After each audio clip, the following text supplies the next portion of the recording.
بسم اللہ الرحمن الرحیم۔ السلام علیکم۔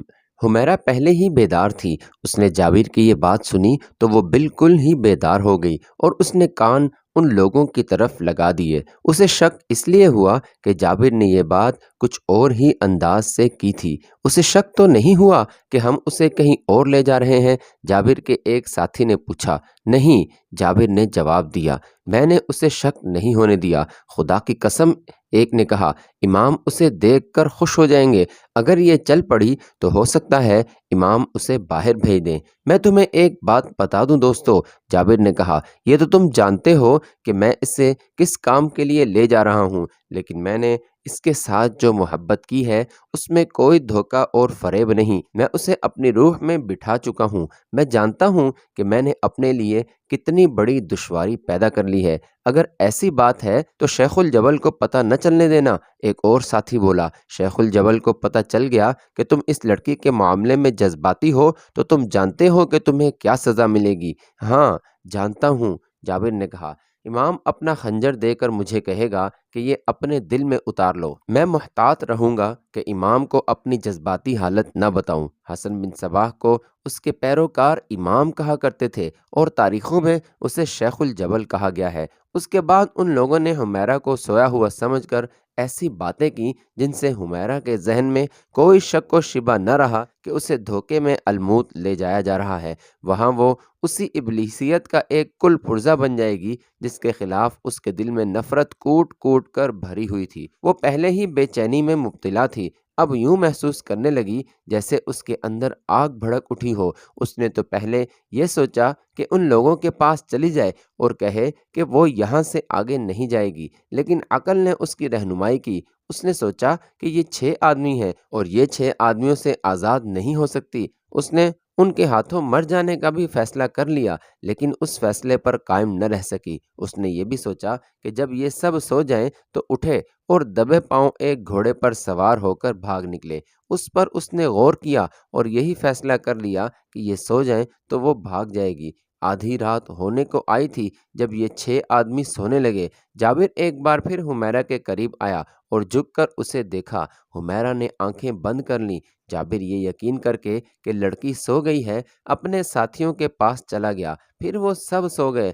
حمیرہ تو پوری طرح بیدار اور تیار ہو چکی تھی۔ اب اسے انتظار تھا کہ یہ اور زیادہ گہری نیند میں چلے جائیں تو وہ یہاں سے اٹھے اور نکلے۔ گھوڑے 15-20 قدم دور بندھے ہوئے تھے۔ زین ان آدمیوں نے اپنے قریب رکھی ہوئی تھی۔ حمیرہ کو ان کے خراٹے سنائی دینے لگے۔ اس نے کچھ دیر اور انتظار کیا، آخر وہ اٹھی اور دبے پاؤں زینوں تک پہنچی۔ اس نے ایک زین اٹھا لی، لیکن زین وزنی تھی۔ وہ زین اٹھا کر چلی تو ایک زین سے اس کا پاؤں ٹکرا گیا اور وہ گر پڑی۔ لوہے کی رکابیں آپس میں ٹکرائیں تو بڑی زور کی آواز اٹھی۔ رات کے سناٹے میں یہ آواز زیادہ ہی زوردار سنائی دی۔ جابر کی آنکھ کھل گئی، باقی ساتھی سوئے ہوئے تھے۔ ادھر حمیرہ اٹھی، ادھر جابر اٹھا اور حمیرہ تک پہنچا۔ کیا کر رہی ہو؟ جابر نے سرگوشی میں پوچھا تاکہ اس کے ساتھی نہ جاگ پڑیں۔ کیا تم گر پڑی تھی؟ ہاں، حمیرہ نے کہا، میرے ساتھ آؤ۔ حمیرہ نے جابر کا بازو پکڑا اور اسے اس کے ساتھیوں سے دور لے گئی اور دونوں وہاں بیٹھ گئے۔ مجھے کہاں لے جا رہے ہو؟ حمیرہ نے پوچھا۔ قلعہ الموت، جابر نے بڑے تحمل سے جواب دیا۔ الموت؟ حمیرہ نے پوچھا، کیا ہم بغداد نہیں جا رہے؟ سنا حمیرہ، جابر نے کہا، میں باطنی نہیں ہوں اور تم مجھے اس ابلیس حسن بن صباح کے حضور پیش کرو گے؟ حمیرہ نے کہا، اور وہ مجھے اپنی بہشت کی حور بنائے گا؟ جابر، میں نے رات تم سب کی باتیں سنی ہیں اور میں جانتی ہوں کہ باطنیوں کو مجھ جیسی خوبصورت لڑکیوں کی ضرورت ہوتی ہے۔ مجھے معلوم ہے تم سب کچھ جانتی ہو، جابر نے کہا، لیکن تم مجھے پوری طرح نہیں جان سکی۔ میں اپنے امام حسن بن صباح کے اس گروہ کا آدمی ہوں جو کسی لڑکی یا کسی آدمی کو پھانسنے کے لیے ایسی جذباتی اور پر اثر باتیں کرتے ہیں کہ ان کا شکار ان کا گرویدہ ہو کر ان کے قدموں میں آ گرتا ہے، لیکن ان میں جذبات ہوتے ہی نہیں۔ کسی دوسرے کی جان لے لینا اور اپنی جان دے دینا میرے گروہ کے لیے ایک کھیل ہوتا ہے۔ ان لوگوں میں اپنی بہنوں اپنی ماؤں کے لیے بھی کوئی جذبات نہیں ہوتے، لیکن حمیرہ تم پہلی لڑکی اور شاید آخری بھی ہو جس نے میرے دل کو اپنی مٹھی میں لے لیا ہے۔ اب کوئی ایسی ضرورت نہیں کہ میں تمہیں فریب اور جھانسے دیتا چلا جاؤں۔ اب تم پوری طرح ہمارے قبضے میں ہو، یہاں سے بھاگو گی تو کتنی دور تک پہنچ جاؤ گی اور پھر جاؤ گی کہاں؟ اگر تم ہمارے قابو میں آؤ گی تو ہم تمہارے اس حسین جسم سے پورا پورا لطف اٹھا کر تمہیں قتل کر دیں گے، اور میں یہی صورت قبول کروں گی کہ اپنے آپ کو پہلے ہی ختم کر لوں۔ حمیرہ نے کہا، میں مسلمان کی بیٹی ہوں، اپنا آپ کسی کے حوالے نہیں کروں گی، کیا تم میری پوری بات نہیں سنو گی؟ جابر نے کہا، میں یہ کہہ رہا ہوں کہ اب میں تمہارے ساتھ محبت کی جو بات کر رہا ہوں یہ فریب نہیں، محبت میرے لیے ہمیشہ ایک سراب بنی رہی ہے، اور میں اس سراب کے پیچھے دوڑتا اور بھٹکتا اور گرتا ہی رہا ہوں حتیٰ کہ میں الموت پہنچ گیا۔ میں کوئی لمبی چوڑی کوئی میٹھی کڑوی باتیں نہیں کروں گا، مجھے محبت تم سے ملی ہے، میرے سوئے ہوئے اور فریب خوردہ جذبات کو تم نے جگایا ہے۔ تم اتنا کرو کہ خاموشی سے اور اطمینان سے میرے ساتھ چلی چلو۔ ہمارا طریقہ یہ ہے کہ لڑکی کو پھانس کر لاتے ہیں اور الموت کی جنت میں داخل کر دیتے ہیں۔ ایسی لڑکیوں کو سنبھالنے اور اپنے راستے پر چلانے والے وہاں موجود ہیں، وہ 2-3 دنوں ہی میں اس کے ذہن پر اور دل پر قبضہ کر لیتے ہیں، پھر کوئی لڑکی وہاں سے بھاگنے کے متعلق سوچتی ہی نہیں۔ لیکن حمیرہ میں ایسے نہیں کروں گا، میں اپنی روحانی محبت کا جو تم سے ہے پورا پورا ثبوت پیش کروں گا۔ دیکھ حمیرہ، انسان جب سے پیدا ہوا ہے عقیدوں کی بھول بھلائیوں میں بھٹکتا چلا آیا ہے، میں تمہیں اسلام کے راستے سے نہیں ہٹا رہا۔ ہمارا امام حسن بن صباح اسلام کا شیدائی ہے، تم چل کے دیکھو، اگر یہ عقیدہ تمہارے دل نے قبول کر لیا تو وہاں رہنا، ورنہ مجھے اپنا قائل کر لینا اور میں تمہارے ساتھ بغداد چلا چلوں گا۔ میں تم سے محبت کے نام پر وعدہ کرتا ہوں کہ تمہیں کسی کے حوالے نہیں کروں گا، اپنے پاس رکھوں گا۔ خنک اور خاموش رات گزرتی جا رہی تھی اور جابر اپنی زبان کا جادو جگا رہا تھا۔ اس کے دل میں حمیرہ کی محبت تو تھی ہی، لیکن اس کے دل میں حسن بن صباح بھی موجود تھا۔ حمیرہ پر غنودگی اور خاموشی طاری ہوتی چلی جا رہی تھی۔ وہ اتنا تو تسلیم کرتی تھی کہ وہ تنہائیوں میں جابر سے ملتی تھی، لیکن جابر نے کبھی اشارتاً بھی ایسی خواہش کا اظہار نہیں کیا تھا کہ اس کی ساری دلچسپیاں اور چاہت حمیرہ کے جسم کے ساتھ ہے۔ اب آبادیوں سے دور جنگل میں جہاں حمیرہ کو اس شخص سے بچانے والا کوئی بھی نہ تھا، جابر نے نفسانی خواہش کا ذرے جتنا بھی اظہار نہ کیا۔ حمیرہ جابر کو ہی اپنا ہمسفر اور محافظ سمجھ رہی تھی، اور اس نے اس شرط پر جابر کی ہمسفر رہنا قبول کر لیا کہ وہ الموت جا کر دیکھے گی کہ وہاں کیا ہے اور اس کا دل کیا کہتا ہے۔ اگلی صبح یہ قافلہ اپنی منزل کو روانہ ہو گیا۔ سلجوقی سلطان ملک شاہ کو دفن ہوئے 2 مہینے اور کچھ دن گزر گئے تھے۔ یہی ایک طاقت تھی جو حسن بن صباح کے ابلیسیت کے سیلاب کو روک سکتی تھی۔ گو اس طاقت کو اب تک ناکامی کا ہی منہ دیکھنا پڑا تھا، لیکن یہ طاقت ہاری نہیں تھی اور نئی تیاریوں میں مصروف ہو گئی تھی۔ اس کا مقصد اور نصب العین صرف یہ تھا کہ حسن بن صباح کی جنت کو اس کے لیے اور اس کے فدائین کے لیے جہنم بنا دیا جائے۔ لیکن ملک شاہ ایک فدائی کا شکار ہو گیا۔ اگر اس کا بڑا بیٹا برقیارق، جو اس کی جگہ ایک عظیم سلطنت کا سربراہ بنا تھا، اپنے باپ جیسا ہوتا تو یہ طاقت ابلیسی جنت پر بجلی بن کر گرتی، لیکن برقیارق اسی قاتل کی بہن کی زلفوں کا اسیر ہو گیا، جس نے صرف اسے ہی نہیں بلکہ ملت اسلامیہ کو بھی یتیم کر دیا تھا۔ یہ لڑکی جس کا نام روزینہ تھا اس قاتل کی بہن نہیں تھی، وہ تو حسن بن صباح کی بھیجی ہوئی لڑکی تھی جس نے مرو میں خانہ جنگی کا بیج بونا تھا۔ قاتل نے اپنا کام کر دیا تھا اور روزینہ سلطان کے جانشین کو اپنے طلسماتی حسن میں گرفتار کرنے میں کامیاب ہو گئی تھی۔ یہ بھی اس کی کامیابی تھی کہ اس نے برقیارق کی ماں اور اس کے خاندان کے دیگر اہم افراد سے منوا لیا تھا کہ وہ اس کی بہن ہے۔ پہلے یہ تفصیل سے سنایا جا چکا ہے کہ روزینہ نے ایسی حیران کن مہارت سے پورے خاندان کی ہمدردیاں حاصل کر لی تھیں۔ وہ لوگ اس خاندان کے خون کے رشتہ دار نہیں تھے جو کہتے تھے کہ یہ لڑکی مشکوک اور خطرناک ہے، لیکن برقیارک کسی کی سنتا ہی نہیں تھا۔ اس نے اپنا فیصلہ سنا دیا تھا کہ وہ اس لڑکی کے ساتھ شادی کرے گا۔ سلطان ملک شاہ کو فوت ہوئے کئی دن گزر گئے تھے، اب کسی بھی دن برقیارک نے روزینہ کے ساتھ شادی کر لینی تھی۔ مزمل افندی اور شمونہ کا پہلے ذکر آ چکا ہے۔ ان کے تعلق کی ایک بنیاد تھی اور اس کے پس منظر میں ایک مقصد تھا جو ان دونوں میں مشترک تھا۔ یہ تھی حسن بن صباح کی نفرت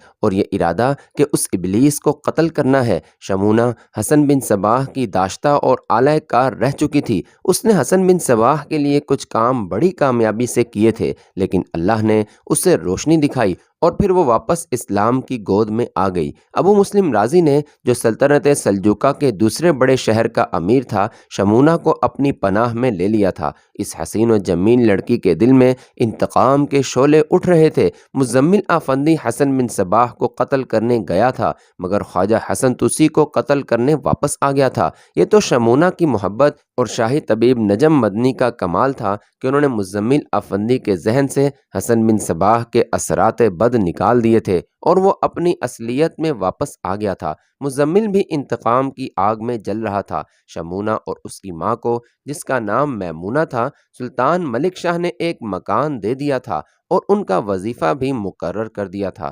مزمل اپنے کاروبار میں لگ گیا تھا، لیکن وہ اور شمونہ اپنے مشترک مشن کی تکمیل کے لیے تڑپتے رہتے تھے۔ ایک روز مزمل شمونہ کے گھر میں آیا بیٹھا تھا۔ شمونہ کی ماں نے انہیں کہا کہ وہ شادی کر لیں۔ اس نے وجہ یہ بتائی کہ وہ دونوں نوجوان ہیں اور اکٹھے بیٹھتے اٹھتے ہیں اور اس سے لوگ شک کرتے ہیں اور ہو سکتا ہے کہ لوگ انہیں بدنام کر دیں اور سلطان برقیارک کے کان بھرنے شروع کر دیں، جس کا نتیجہ اچھا نہیں ہوگا۔ میں جو کچھ بھی ہوں، شمونہ نے کہا، پاک و پلید ہوں، مزمل کی ہوں، لیکن شادی ہمارا نسب العین نہیں۔ میں لوگوں کے لیے بڑا ہی حسین دھوکہ بنی رہی تھی۔ میں نے اللہ کو ناراض کیا۔ اللہ نے مجھے ایمان کی روشنی بخشی۔ اس کے شکرانے کے لیے یہ میرا فرض ہے کہ اللہ کو راضی کروں اور اپنی روح کو پاک کروں، پھر میں اپنا آپ ایک بیوی کے طور پر مزمل کو پیش کروں گی۔ کیوں مزمل، کیا تمہیں میری اس بات سے اختلاف ہے؟ نہیں شمونہ، مزمل نے جواب دیا،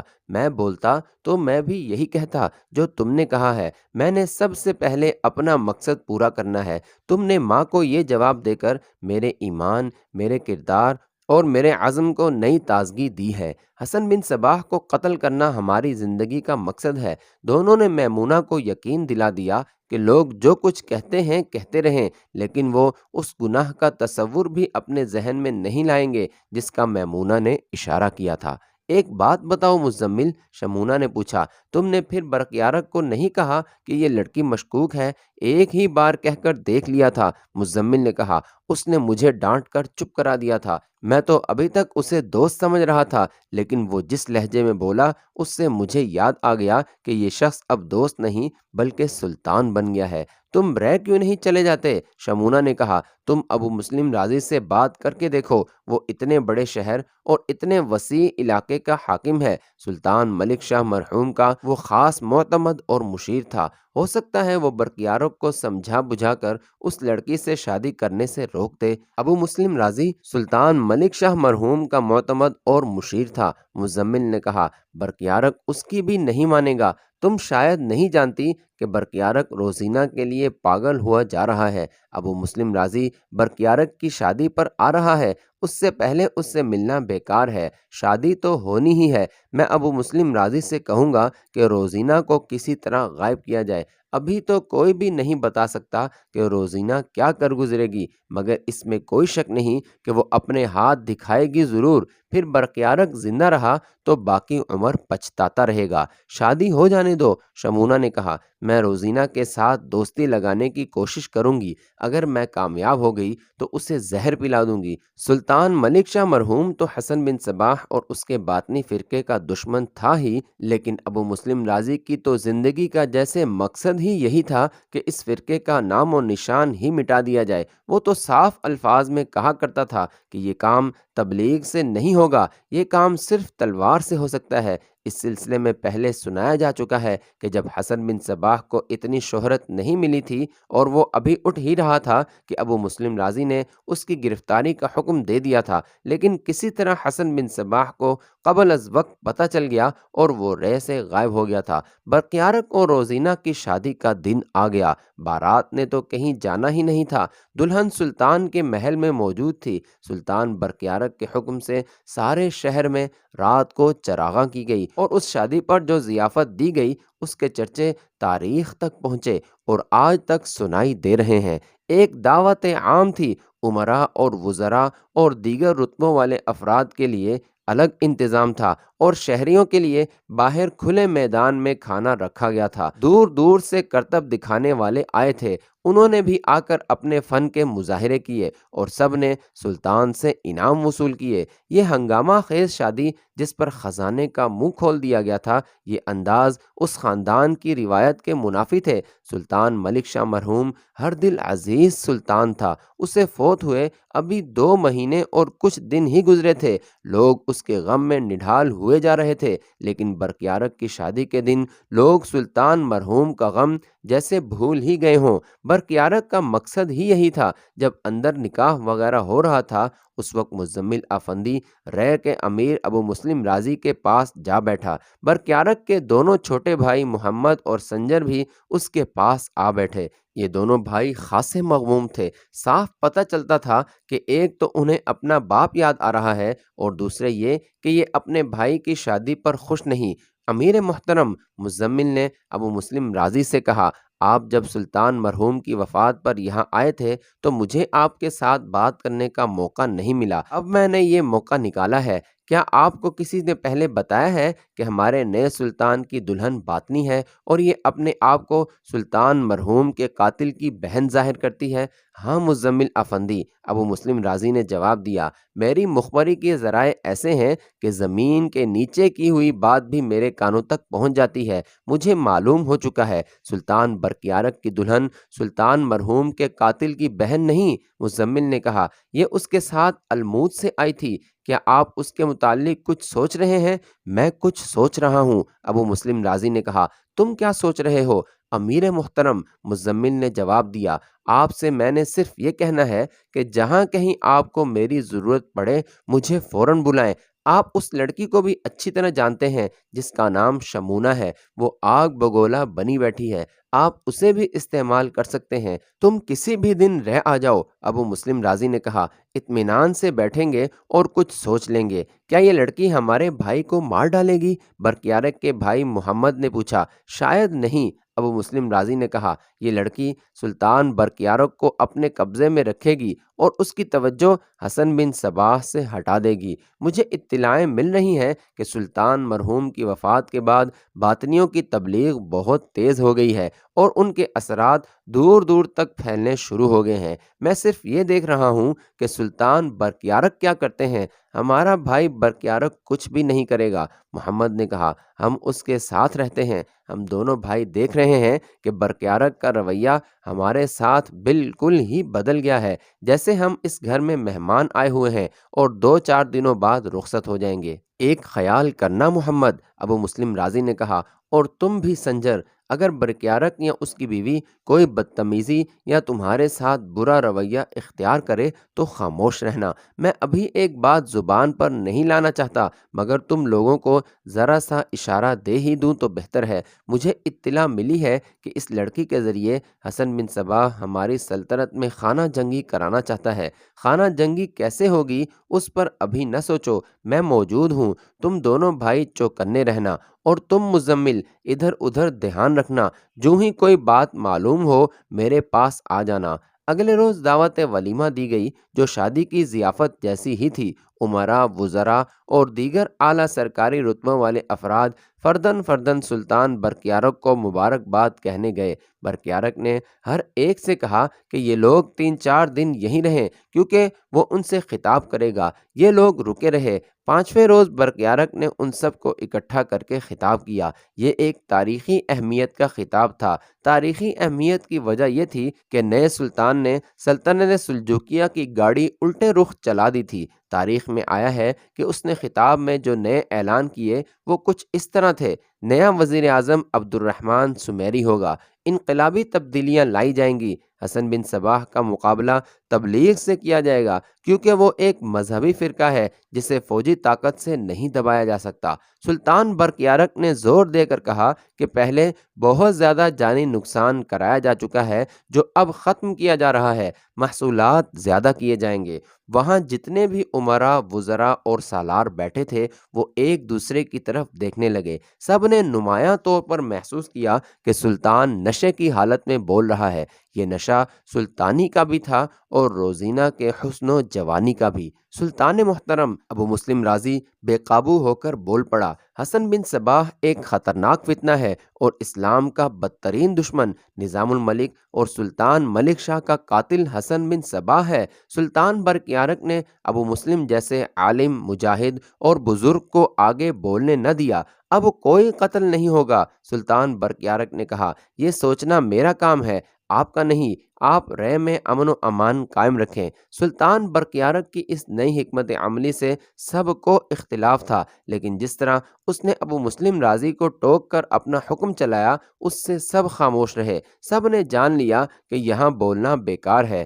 یہ سب چھوٹے بڑے حاکم سلطان برقیارق کے باپ کے وقتوں کے تھے اور سب کی عمریں اس کے باپ جتنی تھیں، لیکن برقیارق نے کسی ایک کا بھی احترام نہ کیا اور کسی کو وہ تعظیم بھی نہ دی جو سرکاری طور پر ان کا حق تھا۔ وہ اپنا خطاب ختم کر کے وہاں سے چلا گیا۔ باہر آ کر آپس میں سب نے خسر پھسر کی مگر اونچا کوئی بھی نہ بولا۔ بعض پر تو حیرت کی خاموشی چھا گئی تھی۔ ابو مسلم رازی برقیارق کی ماں کے پاس چلا گیا۔ اس گھر میں اس کی اتنی قدر و منزلت ہوتی تھی جیسے وہ اسی خاندان کا ایک فرد ہو۔ برقیارق کی ماں اسے دیکھ کر رونے لگی۔ مجھے غم تھا کہ میں بیوہ ہو گئی ہوں، ماں نے کہا، لیکن ایک اور غم یہ آ پڑا ہے جیسے میرا بیٹا برقیارق بھی مارا گیا ہو۔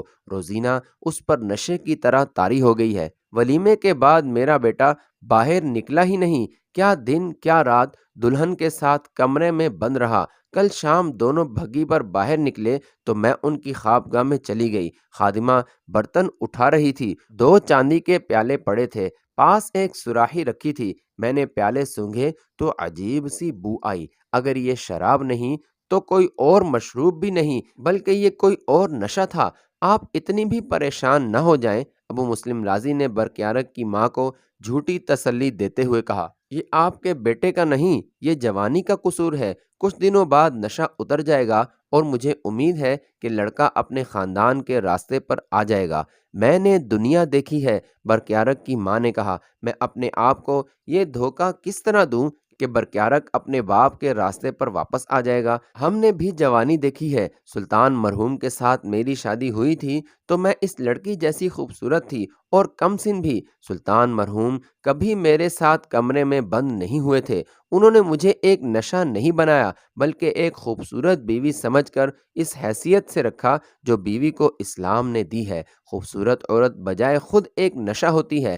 اللہ نے مرد میں کمزوری رکھ دی ہے کہ وہ حسین عورت کے ہاتھوں میں کھیلنا شروع کر دیتا ہے۔ چالاک اور مطلب پرست عورت مرد پر بدنیتی سے یا اپنے مطلب کے لیے قبضہ کرنا چاہتی ہے، حتیٰ کہ وہ شخص اس عورت کا زر خرید غلام ہو جاتا ہے۔ ایسی بد فطرت عورت مردوں کو اس مقام تک پہنچا دیتی ہے جہاں سے اس کی واپسی ناممکن ہو جاتی ہے۔ اس مقام پر جا کر اسے سود و زیاں کا احساس ہی نہیں رہتا، وہ تباہ و برباد ہو جاتا ہے اور اس کی تباہی کی ذمہ دار یہ عورت ہے اور وہ اس عورت کا پجاری بن جاتا ہے۔ عورت کے ہاتھوں بادشاہیاں الٹ گئی ہیں۔ ابو مسلم رازی جانتا تھا کہ سلطان ملک شاہ مرحوم کی بیوہ جو کچھ کہہ رہی ہے ٹھیک کہہ رہی ہے، یہ مشاہدے کی باتیں تھیں، لیکن اب تو یہ سوچنا تھا کہ برقیارق کو کس طرح اس لڑکی کے نشے سے نکالا جائے۔ ابو مسلم رازی نے اس خاتون کو جھوٹی سچی تسلیاں دیں اور کہا کہ وہ نظر رکھے گا اور کوشش کرے گا کہ سلطنت کا وقار قائم رہے۔